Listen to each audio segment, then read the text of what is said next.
I was asked to talk about the impact of the new DAA treatments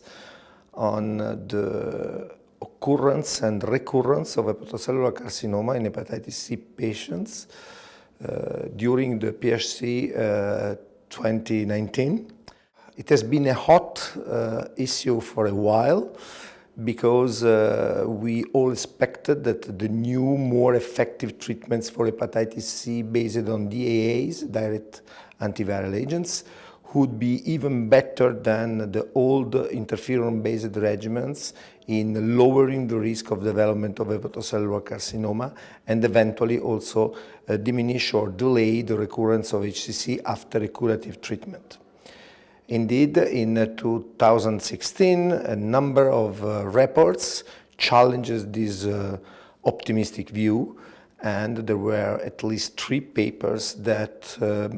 clearly send a signal of alarm that the new DAA treatments could indeed not only not be better than interferon, but even cause early recurrence in patients that were treated for HCC or increase the early occurrence of HCC after a DAA treatment.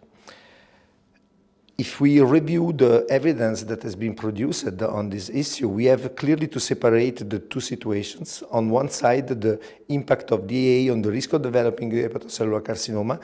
so the occurrence of the cancer, of the liver cancer, from the recurrence after a treatment for a cancer that has already developed. If we stick to the first part, we have a number of studies that show quite clearly that even with DAA, the patients that respond with an SVR have a reduced risk of hepatocellular carcinoma development.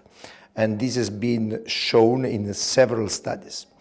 The other point that is very important to mention is that if you treat the patients when you have already a very developed disease with a severe cirrhosis, a more advanced liver disease, the patient has a higher risk to develop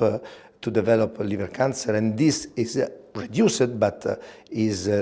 still not eliminated by the DAA treatment. So in conclusion, we have always to remind that the occurrence of liver cancer is possible even if we eliminate the virus by the DAA treatment and we reach a sustained virological response.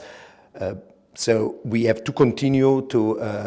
have a surveillance program to detect early the occurrence of cancer in these patients, but we have to be clearly convinced that to treat the patients is something good for the patients because we lower the risk, even if the risk is not completely eliminated.